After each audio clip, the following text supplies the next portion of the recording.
Edition of Washington Talk, I'm Eun Cho. Two of America's closest allies in Asia, Japan and South Korea, are locked in an escalating trade dispute. This is the latest flare-up in decades of tensions over history between the neighboring countries.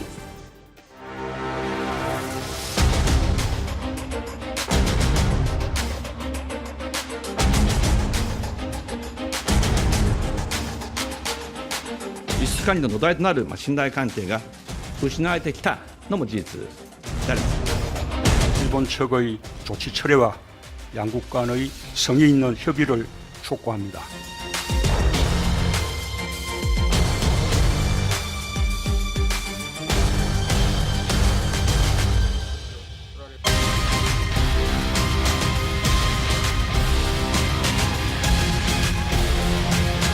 Japan has some things that South Korea wants, and he asked me to get involved. So maybe if they would both want me to, I'll be.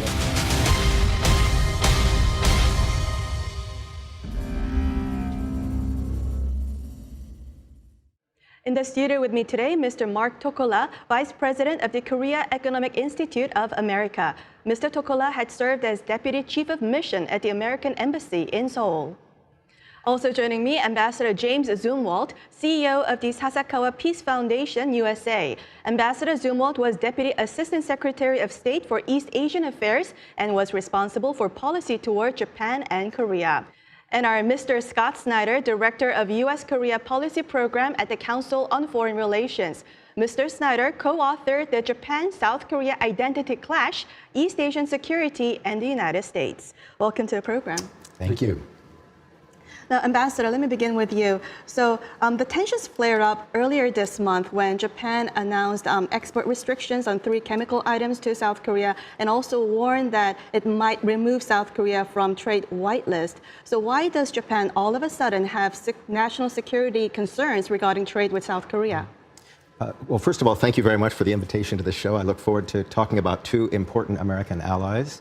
I think the United States was surprised by Japan's action because until now, Japan has not used national security issues as a reason to impose trade restrictions. But I also think that the criticism of this action in Washington has been muted because people in Washington are also concerned by actions the Moon government has taken, which have reduced the friendship or increased tensions between Japan and Korea. And the main goal, I think, for the United States is to see an improvement in relations between our 2 allies. Mr. Snyder, why do you think Prime Minister Abe mentioned the broken trust between Japan and South Korea? I think it's because from Prime Minister Abe's perspective, that is the core issue. He has actually lost faith in the ability of the South Korean government, from his perspective, to keep promises. And of course, the reason for that is that Prime Minister Abe made a deal with then President Park over comfort women issues that has not been honored in the Moon administration. So I think it's understandable why Prime Minister Abe sees it that way. At the same time, President Moon started by trying to pursue a 2-track policy, separating history issues from future issues. But over the course of implementation, he's actually gotten trapped in the same box that had existed that President Park had faced in trying to manage relations with Japan. Mr. Tokola, so how is Japan's actions being received in Seoul? And South Korea says that Japan is retaliating because of the historical issues. So if this is the root reason, the core reason, then is South Korea taking any actions to address these differences over history? Yeah, I think there was surprise and consternation in Seoul that Japan took this rather dramatic trade action, which is unprecedented. It's unusual, highly, for a country to take steps to inhibit exports to South Korea based on this national security grounds. I've not heard anyone make a plausible case that the reason for the action is what Japan says it is, that it's actually about national security. It seems clear it is about history. So if that is the reason why there is a tension, then is South Korea taking any actions to address the historical issues with Japan diplomatically? Well, I believe they are. I think there's been an effort by the Moon administration to try to reach out to Japan, to have a discussion among the companies involved in the forced labor issues. That's not been received well so far. I think there's also a deeper reason that this is a problem, in that the Koreans perceive that Japan's been taking backward steps on its recognition of the historical issues under the Abe administration. So how is the perception from Japan over this historical dispute with Korea? I think from Japan's perspective, what they would like to do is focus on the big security challenge in the region, which is North Korea and the threat that North Korea poses to other countries in the region. And so they believe that this steps that the Moon administration has taken, which have damaged bilateral relations, have really undermined Japan's own national security interests. So I think there is a desire to improve relations and find some off-ramps or ways of improving the situation. Yeah, maybe I should add, too, that these are not steps taken by the Moon administration. They're steps been taken in the South Korean court system. So the cases about forced labor are not new. The Supreme Court of Korea didn't make this decision on ill-founded or hastily. These are cases that have been argued for over 10 years in South Korean courts. Busan Court, the Seoul Court, there have been appeals courts. There have been decisions going both ways within the court system. It's finally worked its way up to the Supreme Court after 10 years. So this is not a new situation. So this is the position of the South Korean government, but isn't this also, Mr. Snyder, a diplomatic issue? Can it only be confined to legalistic issues? Well, it's absolutely become a diplomatic and political issue. I don't think that the issue can be solved by purely legal means. And so one of the challenges is that both sides have put themselves into a box because basically their preferred way of framing the issue dictates the way they think about how they want to engage with the other side. Japan had suggested arbitration based on a gap in understanding about the contents of the Normalization Treaty of 1965 between Japan and South Korea. But the South Korean side wants to pursue this in a different way because they see Japan's perceived lack of forthcomingness on the history issue as the core question. And so they want to deal with it outside of the question of the validity of the 65 treaty. And Ambassador, why was a Supreme Court's decision to allow the individuals to pursue reparation from Japanese companies, why was this decision so explosive in Japan? Well, first of all, the economic relationship between Japan and the Republic of Korea has been one of the positive aspects of relations. Both countries have benefited from the ability to invest in each other's economies, to export and trade back and forth. So that's been one of the positive aspects of Japan-Korea relations. And these actions, of course, have called into question whether there is a basis for continuing to make investments in the other economy if those investments could be at risk because of domestic court challenges. So that's one of the very unfortunate aspects of this relationship, is that one of the pillars of supporting the relationship has now been damaged. Yeah, well, history's never just in the past. I mean, there's no set number of apologies that put history behind you. You know, you live with history. You have to deal with it all the time. You can't decide it's over. So the answer to the story is historical questions, probably more history. I mean, I think Americans need to show some humility in talking about Korean-Japanese relations, because there's deep historical interaction between the two countries. There's deep legal issues involved. So we should be careful not to be too prescriptive or judgmental about what's going on. You know, I would say that the 1965 treaty was written at a time when reparations for property were really the big issue at stake. They didn't talk about individual harm in those days. That came up more in the 1990s. So the 65 treaty doesn't deal with that well, and the issue of forced labor being settled in courts is even going on in the United States now. It's not settled law. So there's legal aspects that need to be done along diplomatic aspects. It's not one or the other, but you can't dismiss the legal arguments. I would agree that there are legal issues, but at this stage, there also are incredibly important political and security issues. And from the perspective of the United States, we would very much like to see an improvement in Japan-Korea relations, because this downturn in the relationship has damaged our interests, and I think it's also damaged Japanese and Korean interests as well. On the other hand, I think it is important for the United States to play a role in trying to stop the continued deterioration of the relations between Japan and Korea, because it really fundamentally damages our interests and their interests. And Mr. Snyder, what is the current position of the Trump administration? South Korea strongly wants U.S. involvement, and President Trump said U.S. will get involved if the two parties want the U.S. involvement. So what is the current position? I think the administration has expressed a hands-off approach to getting involved in between Japan and South Korea. Although, as you mentioned, President Trump has kind of volunteered himself as a potential mediator between the two sides.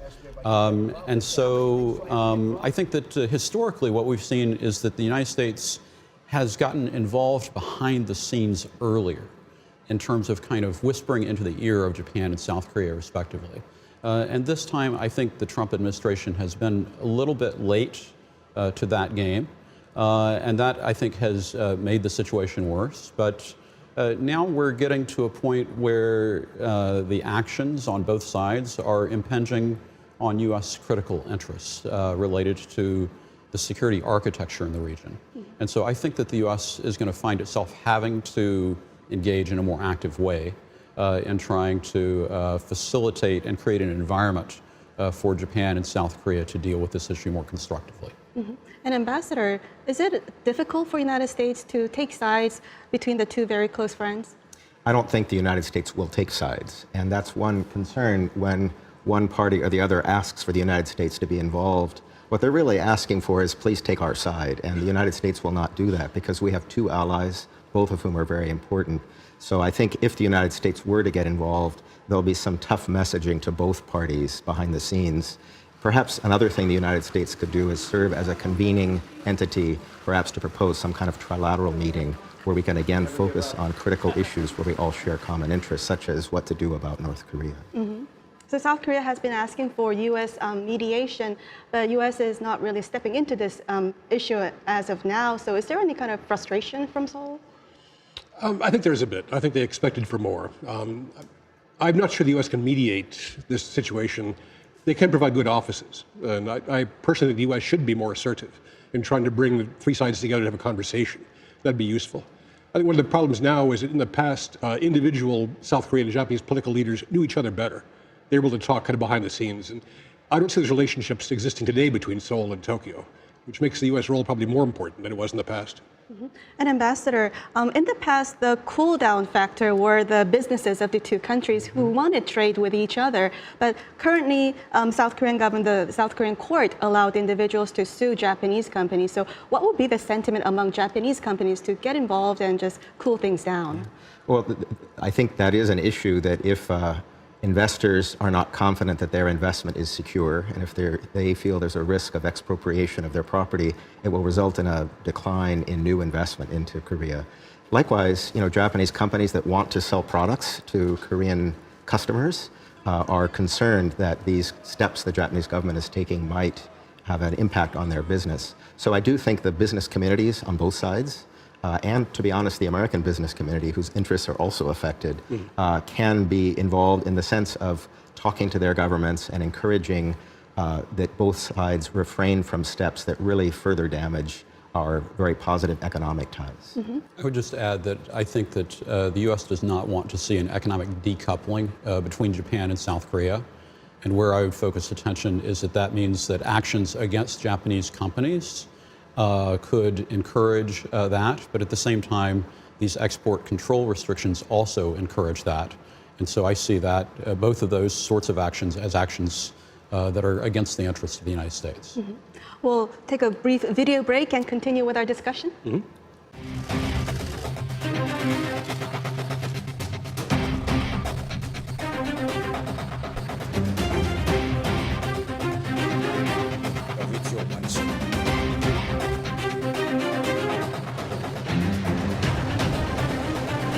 현재 한미 군사당국은 상세한 정보를 공유하면서 정밀 분석 중입니다.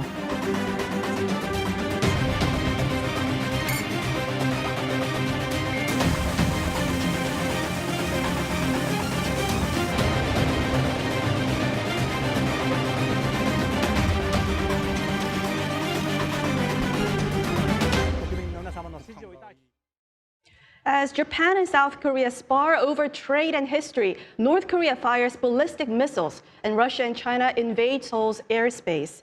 Now, Ambassador, North Korea fired 2 ballistic missiles, and President Trump said North Korea didn't test any missiles except for smaller ones. And South Korea and Japan says that their security has not been harmed by these ballistic missiles. So what do you make of these reactions from the three countries, especially when South Korea and Japan are within range of North Korean ballistic missiles? I think all three countries would like to give diplomacy a chance, and I think their judgment was if they react more strongly to this step, that would reduce the likelihood of some further engagement between the United States and North Korea. So for the time being, I think all sides, or all those three countries, are trying to not elevate this problem any further. So, Mr. Snyder, North Korea issued a statement saying that this is a warning against South Korea's warmongers bringing in equipment from outside and doing joint drills with the United States. So, do you think North Korea is trying to drive a wedge between U.S. and South Korea at this time? And especially when Japan-South Korean ties are very weak at the time, how do you think North Korea will try to take advantage of this situation?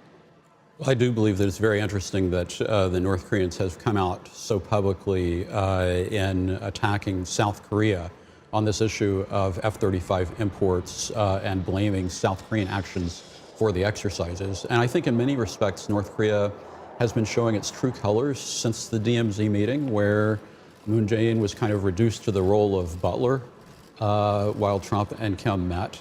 And this is part of North Korea's Uri Minjok Piri's strategy because they've been criticizing South Korea for not being more active in taking the North Korean side. And so frankly, I think that it's a bad sign for the possibility of a positive outcome in diplomatic dialogue because the North Koreans are pursuing the same kinds of tactics we've seen before. We don't see them turning a new page. Mr. Tokola, right after the North Korean missile launch, Japan, South Korea, and United States shared intelligence. South Korea, 청와대 hinted that it may terminate GSOMIA in reaction to Japan's actions. So is this a prudent way of dealing with things? Well, I think in the same way that Japan resorted to trade actions to deal with frustrations it was having about the forced labor cases, I think South Korea is discussing GSOMIA because it doesn't have a lot of other things it can do to vent its frustration. So GSOMIA should not be the topic on the table because of the other tensions between Japan and Korea. It's a useful agreement for all three countries. It should continue. It wouldn't be catastrophic if it ended because cooperation would continue anyway, but it would make it more inefficient to share intelligence. And Mr. Snyder, doesn't South Korea benefit a lot from GSOMIA? I think South Korea does benefit from GSOMIA. I mean, if we just go back and look at the history of North Korean missile tests, that's been the thing that has driven greater intelligence sharing and cooperation over the course of the years. And so now South Korea has a system where it can watch what is happening. The US and Japan are also doing that. And it's the coordination of sharing of intelligence about those tests that really form the backbone of support for an understanding and a proper security response to these sorts of actions by North Korea. And if I could just add another example of a benefit to all three from intelligence sharing are the recent Chinese and Russian incursions of aircraft. And one of the key things intelligence sharing can help with is awareness of the maritime and atmospheric domains.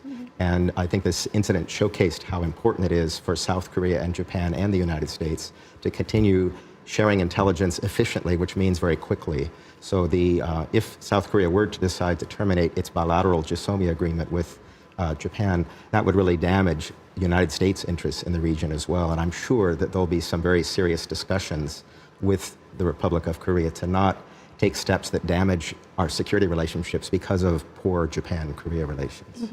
And Ambassador, during that military drill between Russia and China, Russian planes invaded into over the airspace of Tokyo and Takeshima, and Japan lodged warning against South Korea for firing to those Russian planes. Was this the right time to go on with this territorial dispute?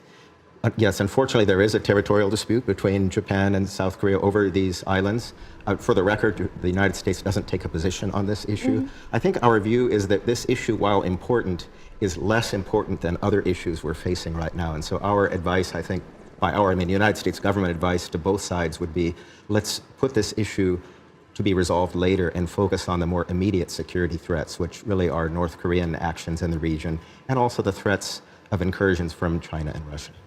And if I could add, essentially, if the aim of the Russian and Chinese air forces was to show the wedge between, or difference between Korea and Japan, it actually didn't work. I mean, on the whole, Japan and Korea cooperate very well in dealing with that incident, and it showed that they do have common interest and will defend their common interest. I think Japan's response was inevitable, but it was also telling because it was the South Korean aircraft that was actually responding. Because South Korea has effective occupation. And so, this particular issue, it's really, in a way, Japan is asking for an additional problem.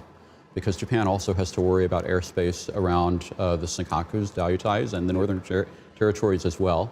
Those are areas where Japan has found itself under stress, trying to scramble and to defend airspace against incursions separately from the Russians and the Chinese, respectively. Mm-hmm. And Mr. Snyder, we're looking at the trilateral alliance in Northeast Asia, and there is an informal maritime coalition, the Quad, United States, Japan, Australia, and India in that group. So how is South Korea participating in this free and open Indo-Pacific strategy? You know, it's very interesting. This is an example of why the Japan-Korea trade issues are ill-timed, because the U.S. finally got a public commitment from President Moon during the G20 to participate more actively in the free and open Indo-Pacific. And yet, if Japan and South Korea are having trouble getting along, that's going to be a break or a deterrent on finding ways to involve South Korea in that broader network. And yet, from a U.S. perspective, as we look at the region as a whole, it's critical for us to see our allies joining with us as we think about U.S. strategy in the Indo-Pacific. Mm-hmm. And if I could just add, I mean, this is a good example of where Japanese and Korean interests coincide. Both Japan and Korea import a lot of petroleum products from the Middle East. A lot of that petroleum goes through the Persian Gulf. So ensuring free flow of maritime traffic is in both countries' fundamental interests. So this perhaps is a good area where we can showcase some of our common interests and work together to protect those interests. Mm-hmm. And the U.S. Indo-Pacific strategy is premised on the idea that the allies in the Pacific will have closer cooperation among themselves. It won't be the old hub and spoke system between Washington and capitals individually. Mm-hmm. So that's why it's important for the United States, in part, that Japan and Korea cooperate well. I'm running out of time, but I just want to briefly, if all of you could come up with some kind of resolution. How can we come up with resolutions? Yeah, I don't think we resolve it. I think we manage it. I mean, what I would like to see is maybe for the South Korean government to emphasize more the common interests that they do have with Japan, to tell the South Korean public that the two countries need to manage their relationship. Mm-hmm. Ambassador? My advice to the United States government is to get involved and to talk with both sides with two short-term goals. One is a freeze for freeze, or a ceasefire, where both political leadership and both parties agree, let's not take further steps that make the situation worse. And secondly, to make some political announcements that good relations between Japan and Korea are desirable, and that might send some signals to others in the government then to begin to address many of these issues. I don't think resolution in the short term is an achievable goal, but we can certainly manage the problem and certainly not make it worse. Mm-hmm. I fully support the freeze for freeze as a first step towards stabilizing the situation.